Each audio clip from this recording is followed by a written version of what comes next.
Subscribe now. Press the bell icon. Never miss an update. If you like videos, please like and share your friends and family. Good morning all. Ranmay Joshi here. In today's English grammar session, let us learn about clauses. CLAUSES, clauses, उपवाक्य. We are going to start from the basics. So, नमस्कार, मी मृण्मयी जोशी बोलते आहे. आजच्या आपल्या इंग्रजी व्याकरणाच्या पाठात आपण clauses अर्थात उपवाक्यांबद्दल शिकणार आहोत. तर सर्वात प्रथम समजून घेऊया क्लॉज म्हणजे काय. A clause is a group of words that contains a subject. Subject म्हणजे कर्ता अँड अ वर्ब म्हणजे क्रियापद that have a relationship. A sentence can have just one clause or it can have multiple clauses. A clause tells us some information about what subject is or what subject is doing.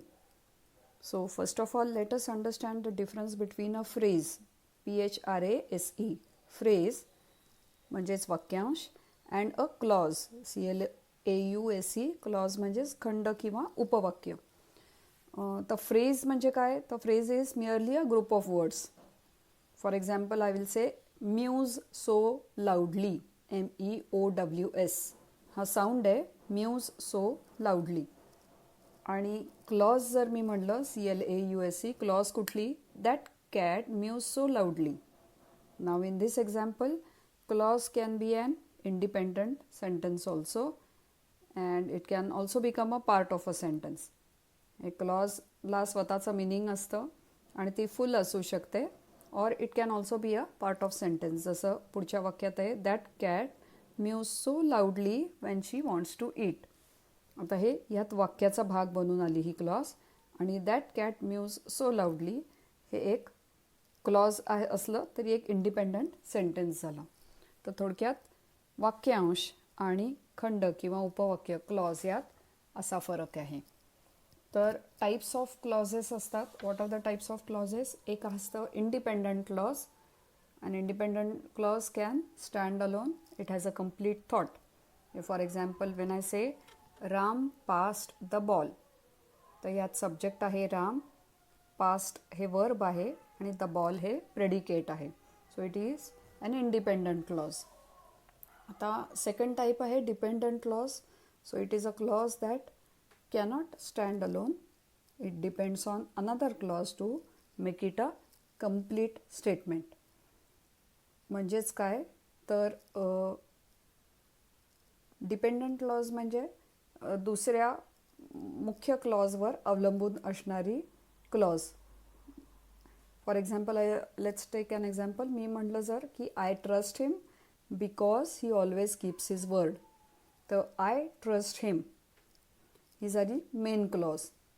आणि because he always keeps his word म्हणजेच थोडक्यात मी त्याच्यावर विश्वास ठेवते कारण तो शब्दाला जागतो. तर कारण तो शब्दाला जागतो ही डिपेंडंट क्लॉज आहे यातली, हे dependent clause.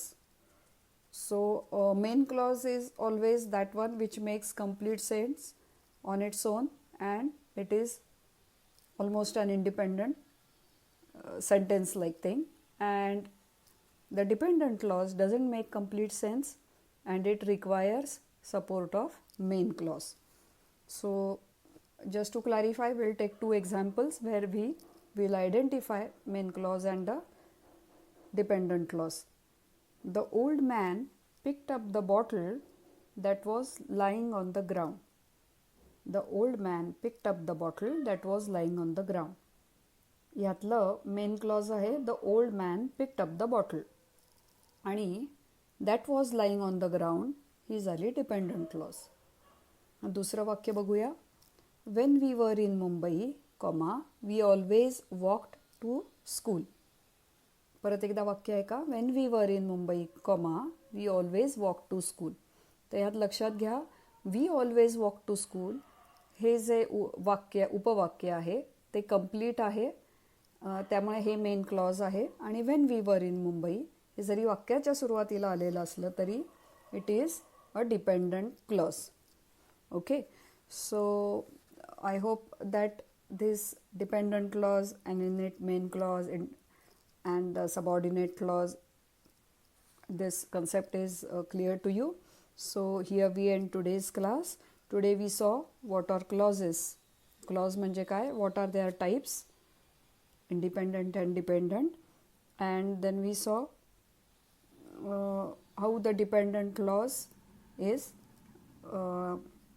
relying on the main clause for its meaning. So in next upcoming sessions we'll see in detail the noun clause, then the relative clause or the adjective clause and adverb clause also. So that is all for today's session. If you have any difficulties, do let me know. Thank you. Dhanyavad.